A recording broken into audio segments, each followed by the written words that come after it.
Hallo liebe Freunde und herzlich willkommen zurück hier bei uns an der Mühle. Ich möchte heute ein kleines Versprechen einlösen. Und zwar habe ich hier schon schön Schubkarren voll mit Holz geladen und den fahren wir jetzt direkt hinten zu unserem Holzbackofen. Und da werden wir heute mal ein paar schöne Mühlenbackwaren drin backen.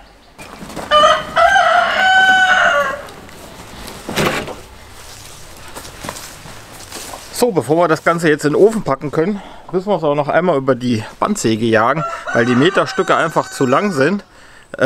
Ich schneide die jetzt so auf 50 cm und danach müssen wir sie vielleicht noch mal ein bisschen weiter aufspalten, weil sonst dauert der Abbrand einfach zu lange.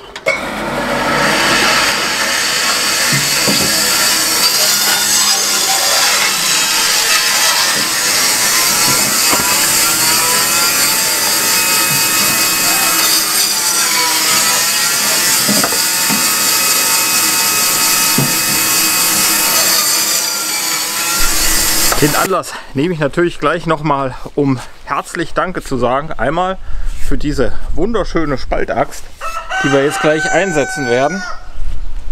Dann kam noch dieser Faustkeil, für Steinzeitmenschen total wertvoll.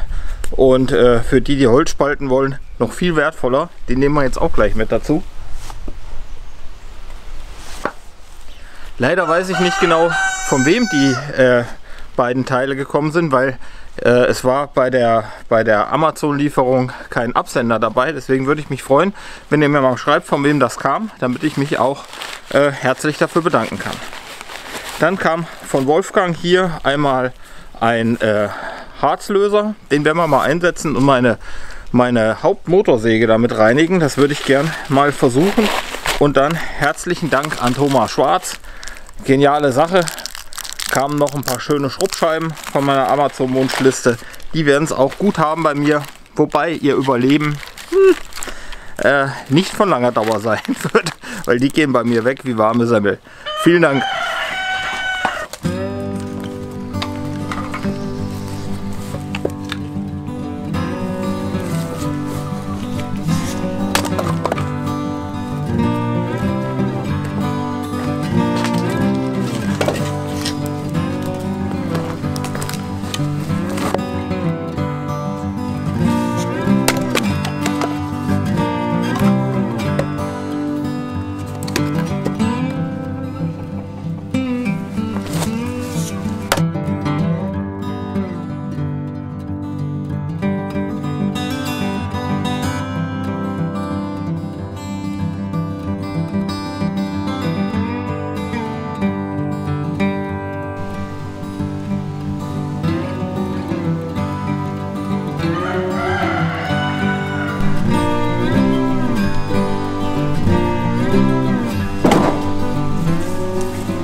Ja, hinter mir, da seht ihr unseren Brotbackofen.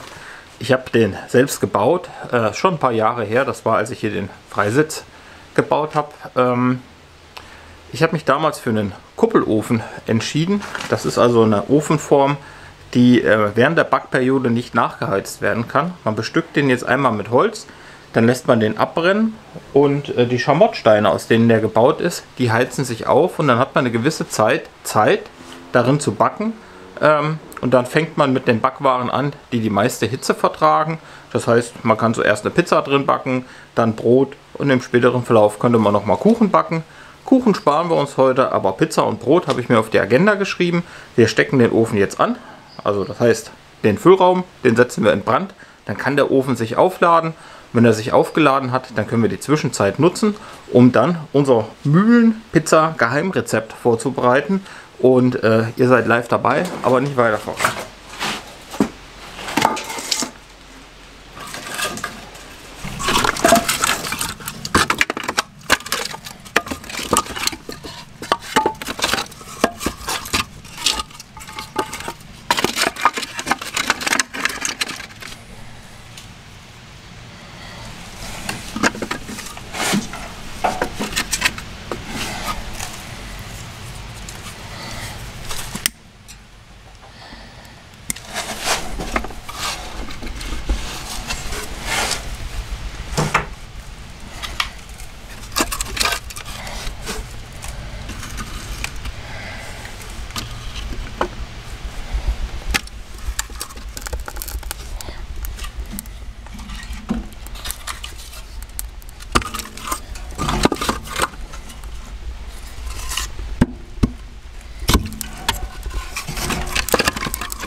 Während der Ofen sich draußen aufheizt, nehmen wir die Gelegenheit wahr und bereiten den Brot- und Pizzateig vor. Wir fangen mit dem Brotteig an. Dann machen wir es so, dass wir den Brotteig hier in so einer Schüssel vorbereiten und dann machen wir das Ganze in die Brotbackmaschine rein. Die nehmen wir allerdings nur zum Kneten, die nehmen wir nicht, um zu backen. Das machen wir draußen im Ofen. Hier seht ihr unser Rezept. Falls das jemand noch nachmachen möchte. Wir arbeiten, wie ihr seht, hier nicht mit einem Sauerteig, sondern das ist so ein bisschen so ein Instant-Brotteig, aber der ist sehr, sehr lecker und den kann ich nur empfehlen. Also Instant ist das ja auch nur in Anführungsstrichen, was Instant ist. Wir haben hier anstatt richtigen Sauerteig, haben wir hier so einen Trockensauerteig, den muss man mit Hefe aktivieren, aber geschmacklich finde ich, ist das jetzt in Ordnung. Das Schöne ist, man braucht nicht immer diesen vorbereiteten Sauerteig, sondern mit diesem Pulver, das ist so ein Natursauerteig, der ist eben nur gemahlen und den kann man wieder in das Brot reingeben, gibt den gleichen Geschmack.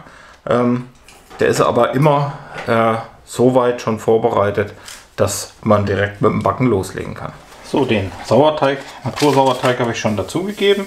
Jetzt muss ich noch 9 Gramm Trockenhefe dazugeben. Das geht aber auch mit normaler Hefe, Frischhefe. Wir haben aber mit Trockenhefe ehrlich gesagt die besseren Ergebnisse erzielt. Jetzt noch 2 Esslöffel Salz, Teelöffel Salz. 1, 2 und 1,5 Esslöffel Öl. Was jetzt noch fehlt, sind 2 Teelöffel Honig. Und dann nehmen wir einen ganz besonderen Honig. Ich war nämlich die Tage mal bei Florian Regotti zu Besuch und er hat mir hier ein Glas von seinem schönen Honig mitgegeben. Und da nehmen wir jetzt was von und machen das in unseren Brotteig rein.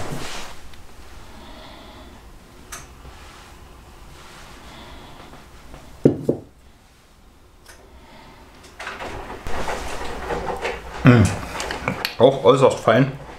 Wer Florians Kanal noch nicht kennt, ich weiß, das werden die wenigsten sein, dem würde ich den Kanal aber auf jeden Fall mal empfehlen. Schaut mal hier, da verlinke ich ihn euch. Ist, glaube ich, ein Must-Have. Muss man kennen, muss man gesehen haben. So.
Während die Brotbackmaschine backt bzw.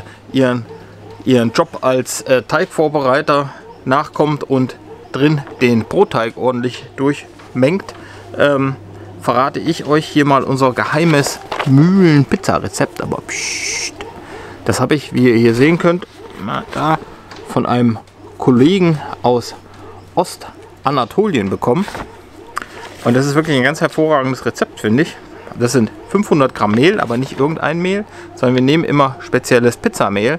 Dieses Pizzamehl, das hat den Vorteil, dass es gerade in so einem Steinbackofen nicht so leicht anbrennt. Beim normalen Mehl habe zumindest ich das Gefühl, dass das, wenn man das in den Ofen reinmacht, ganz schnell schwarz wird, wobei das Pizzamehl viel mehr Temperatur ab kann. 6 Gramm Salz, einen halben Teelöffel Zucker, 20 Gramm Frischhefe und 300 Milliliter Milch bzw. Wasser und 2 Esslöffel Sahne. 300 Milliliter Milch kann man nehmen. Sahne würde ich nicht nehmen, weil Sahne habe ich auch das Gefühl, dass das zu schnell anbrennt. Dann noch 2 Esslöffel Olivenöl und nachher geht es dann mit dem Belegen weiter. Dann machen wir uns schöne Tomaten, so einen Tomatenaufstrich für die Pizza und belegen die dann je nach Wahl. Das mag ja, weiß ja eh jeder, wie er es so am liebsten mag. Aber wir beschäftigen uns jetzt im ersten Schritt erstmal mit der Herstellung des Teigs.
Ich mag gern Salami auf meine Pizza. Das muss unbedingt sein. Ich mag richtig gute, echte Salami haben.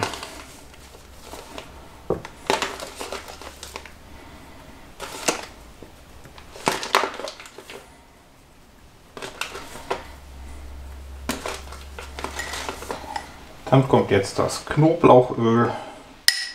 Das muss da so viel drauf, dass das wie bei Asterix und Obelix, der in den Zaubertrank gefallen ist, muss das bei mir so sein, dass Vampire nie wieder an einen gehen.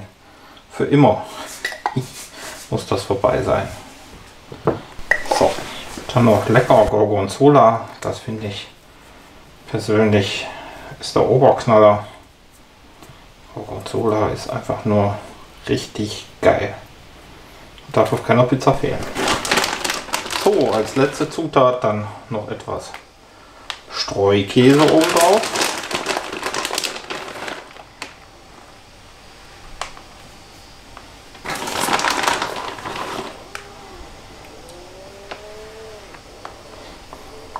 Und fertig ist meine Pizza.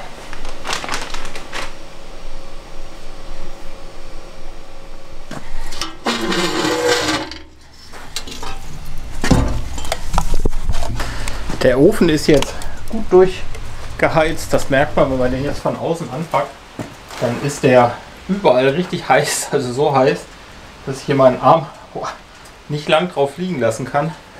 Das muss auch so sein, weil wenn man den nur kurz aufheizt, dann ist der natürlich auch schnell wieder kalt. Im nächsten Schritt muss jetzt die Glut raus. Dafür habe ich extra einen Ascheschieber.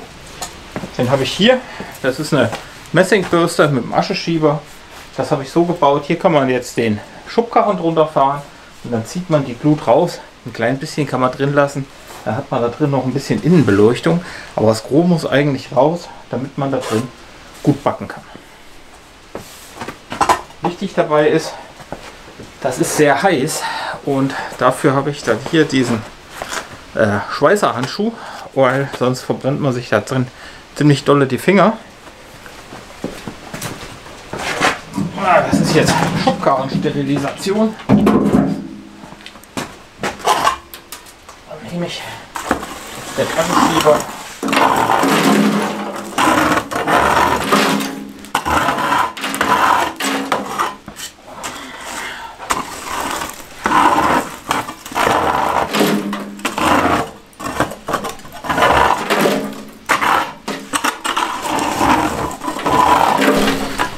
So, die Backfläche ist jetzt vorbereitet,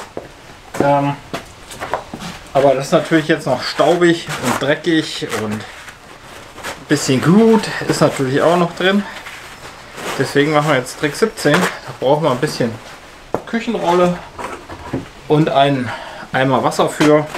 Die Küchenrolle, die packen wir jetzt richtig großzügig hier ins Wasser rein, dass sie so richtig tropft und pitschnass ist. Und dann feuchteln wir die Backfläche richtig großzügig aus.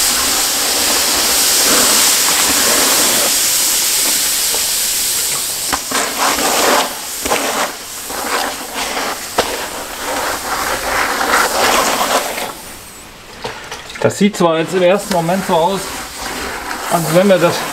Natürlich schön, wenn man das nicht im T-Shirt macht.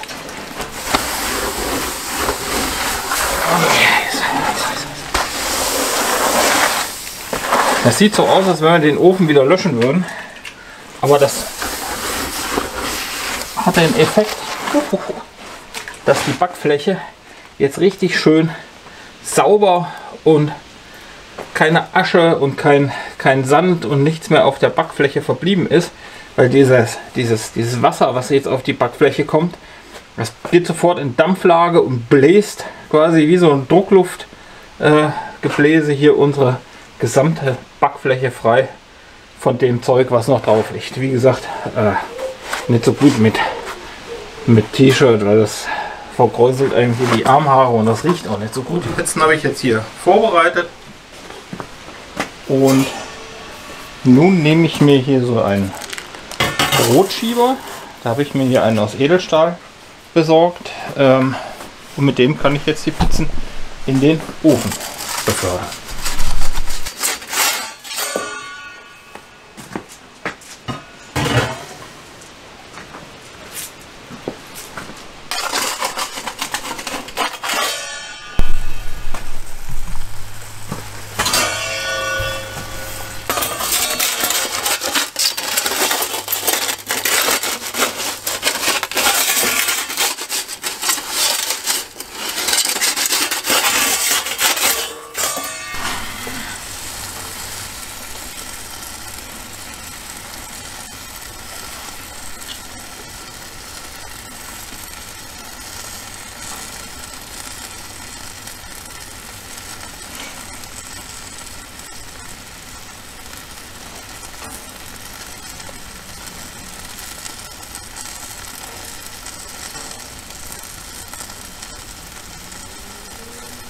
So, fürs Finish hole ich die noch mal raus und nehme das Packpapier darunter weg,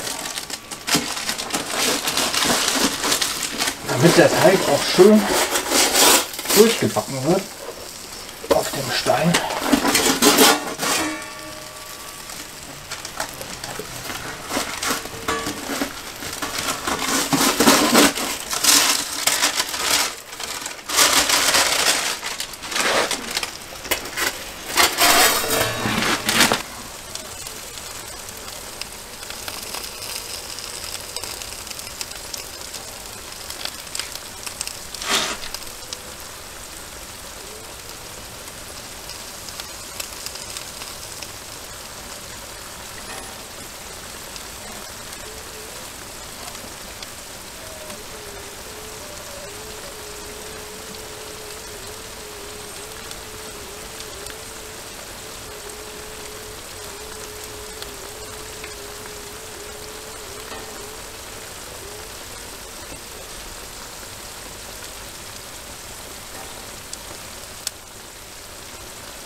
So, die Pizzen sind soweit. Das waren jetzt ungefähr 3 bis 4 Minuten. In der Zeit sind die Pizzen fertig geworden. Ist natürlich im Steinbackofen immer so ein bisschen schwarze Ecken, kann es da schon mal geben. Das gehört aber zum guten Ton. Brot rein. Ich hoffe, dass es noch ein bisschen aufgeht, sonst wird es ein Fladenbrot. Ja, hätte man vielleicht in der Form irgendwie machen sollen. Wir machen das sonst häufig im Brotbackofen. Da hat das ja eine Form. Hier ist es so ein bisschen, naja, sich selbst überlassen, aber Hauptsache es schmeckt gut.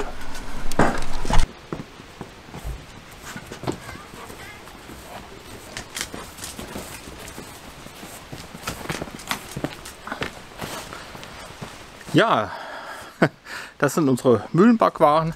Wie es Brot geworden ist, das zeige ich euch noch mal im Abspann. Meine Frau und ich, wir lassen uns jetzt diese wunderschönen, leckeren, herrlich duftenden Pizzen schmecken.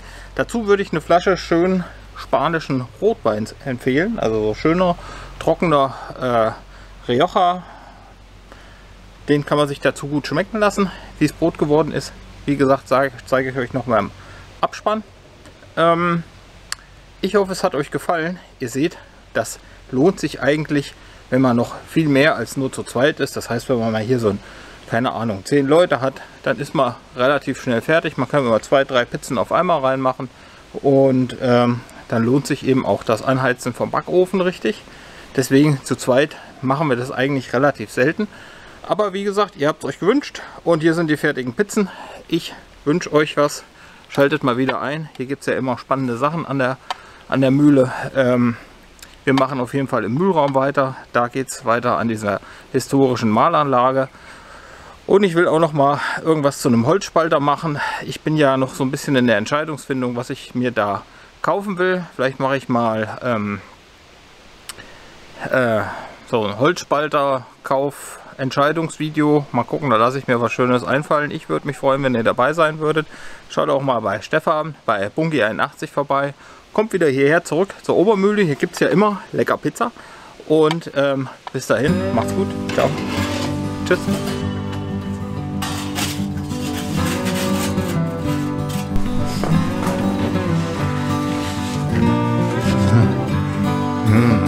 Zwar ein bisschen platt, aber wie das duftet. Lecker, lecker, lecker, lecker, lecker.